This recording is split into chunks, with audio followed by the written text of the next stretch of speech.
traders, my fellow traders, welcome into Salini HQ. What we do here, this is called going over the Saturdays. I go over my trades. Get 2 red trades and 2 green trades. This here is about process, not profits. So you ain't gonna see no position size. I'm not a guru, I'm not a teacher. I just do this for myself and hopefully you could take something from it. If you traded the tickets, jump in the comments and let me know what happened when you traded it. If there's anything that you can peep that I could have done better, let me know, because I'm here to learn and grow. I'm gonna grow right in front of you. Like I've been saying, I just been long biased, and I'm being long biased all 2025, and I'm only trading the setups that I got in hand, building Sabalenka. Eonr, I shot, this is the 5-minute chart.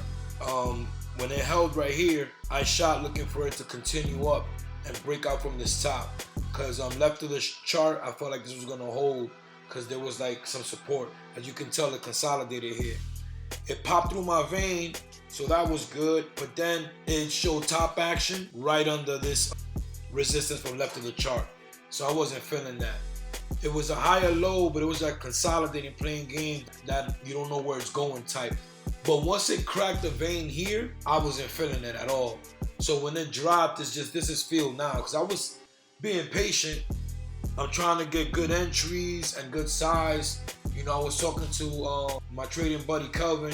We were talking about different situations where sometimes you gotta just leave a risk that has a lot of distance, you know, a lot of space to give it a chance to work.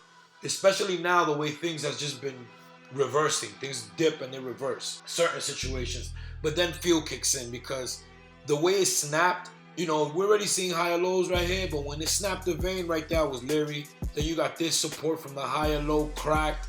And then once it cracked this area, I was like, I'm good. I don't have to weigh all the way down to the wrist. This was kind of fast, so I just closed it out, and I don't mind at all. The other red trade, I'll start with 2 red trades and the green trades. The other red trade was Zkin. Well, that's another thing. I like to tell the time. I like to tell the time, so if you want to grab the chart and take a look at it. Zkin, sorry, at $1.02 at 4:09 a.m. and I got out at 92 cents at 5:45 a.m. This one was also that, you know, that field type, because I shot, you know, like I usually do, looking for some hold and then continuation, especially if there's an area like this where I know that's resistance and it could possibly break out. It pulled, but it didn't hit the risk, so I was good. Then you saw the slight higher low. It pierced, pulled back again, and I like to try my best to wait for when most of the retail traders come out, you know, and there's different time zones and different brokers that open at different times, but 7 o'clock is the one that I really wait for, that I look for volume to come in, because most retail traders come in at 7. And as you can see, it pierced. That was the after hour high. I like to put a white line on the pre-market high and on the after hour high so I can know the placements. And it just slammed. And when it slammed, it hit my stop area. I didn't mind at all. I was like, I'm taking that. You gotta take that. You can't be playing around.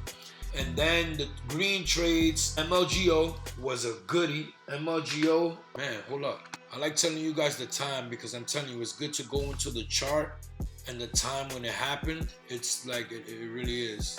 This was on Monday, and I went in at 2:02 at 6:06 a.m. and I was out at 2:70 at 7:19 a.m. This one was nice. I was watching it. This consolidation area is where I would have rather gone in. You know what I'm saying? I want in the 170s right here. In this breakout, I try to catch the first one after the consolidation for this long, but I didn't catch it obviously. So I was just watching and letting it pull.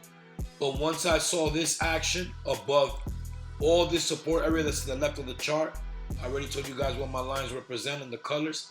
So I took a shot here, set my risk, looking for it to keep going, but it pulled. Now it pulled, but you see this is the 5-minute chart. It kissed, and it was like a little slight higher low, and it kept going up. Now in this moment, I'm discretionary because this is pre-market. You know what I'm saying? I don't have a stop loss on it like when it's the open. Because if it was the open, I would have got stopped out. Oh man, I forgot what ticker happened to me. It happened to me this week with this ticker where I had this nice thesis, and when the thought process was, okay, it was Thursday. but I don't remember the ticker. The thought process was to hold it till Friday, looking for the short squeeze of Friday, and it bounced. Was it Thursday? I don't remember. All I know is that I wanted to hold it overnight, right? And I just had a feeling that there was shorts trapped in there because of the way it was just pulling and then bouncing, and then in the bigger picture, it was higher lows. So I had a good entry and a good size with a distant risk. Again, you know, situations like what me and my homie Coven was talking about. Man, listen, when I tell you it kissed my stop, but this was intraday and took me out, and then the thesis played out. It hopped all the way back up to the open of that day. It went even further, and it actually was testing the high of the morning all the way into the close. It was a squeeze into the close, man. It was exactly what I was seeing. And man, when I tell you it kissed it. And so I'm glad this didn't happen here. So as you know, my range line, when I see them, I already get on point to get ready to get out. It pierced my first range line, and then it went up to the second one and started hesitating there. And this is the, you know, where most retail traders come. Look at that volume at 7. So when it pierced through all of that, I have more than enough. That's what the red means for me, that there's more than enough and there's heavy resistance to the left of the chart. So being that I have 2 range lines and then also another resistance line, I'm like, nah, I took it, and I'm glad I did, because look what it did. It just popped up, whipped a little bit, and then it ended up being trash. So that was a good exit. And a good way to follow the plan, man, and follow your lines. That's what they're there for. And that was more than enough. That was more than enough food for the risk to reward. And then there's this one, man. Man, this one was good. This one was so good. I love this one right here. This one, right, I missed it. Right here in a perfect world is where I would have got in. Let me get the numbers for this one. Man. My sinuses is messing with me. My voice is changing and everything. I went in at $3.08 at 8.50, and I was out at $4.73 at 9.44. Right? In a perfect world, I would have got in here, but I was paying attention to other stuff. These are the ones that just shoot out of a cannon. This was at 8 o'clock. It shot out. So it's not one that started at 4 or 5 in the morning where I've been catching them. So when I got hip to it, I'm like, you know, I don't want to be in a situation that's overcooked. So I'm looking for a pull. And then I see this pull. It pops, but on my vein, I'm seeing like denial plus with these wicks and this like double top action. You see the white line, so that white line means that that's the after hour high. I'm like, this ain't gonna work.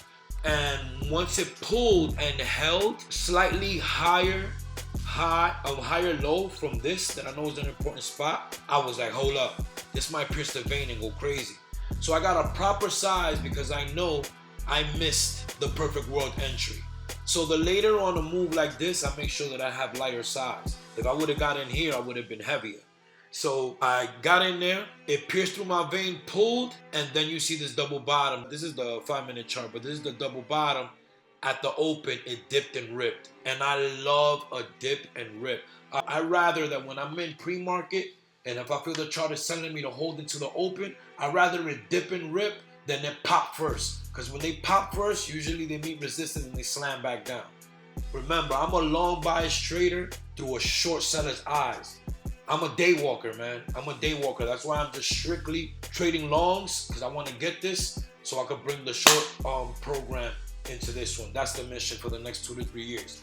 So when it popped up so aggressive, it was momentum and halted. Now, usually in halts, you know, when they come out, you get a little, you know, little push and pull before you see some real direction or what's going to happen. This thing came out and shot up like a rocket. I was like, I mean, like 40 cents right off when it came out. So I'm like, okay, this is really a momentum halt that we just saw.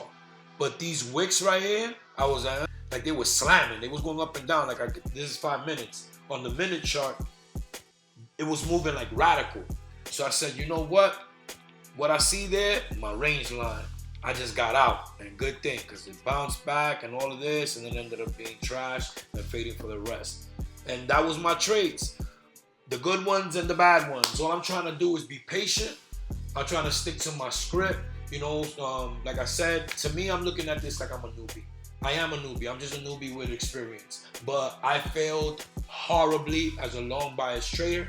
So I'm treating this like I'm just a newbie, learning longs all over again. I'm watching wild video lessons with Guru Yoda. I'm digging in libraries, and I'm just trying to be patient and make sure my size is light till I get this down. I hope everything been good for y'all. I hope y'all been green, you know what I'm saying? I had 2 red weeks, then I had a break-even week, and then this week was good. It was green, and it wiped out a lot of reds, and that's what I love. The risk reward with these longs is out of here. Y'all be good. I hope y'all enjoying y'all weekend with what's important. Make sure y'all going over y'all trades, man. This is going over a Saturday. El tío coño!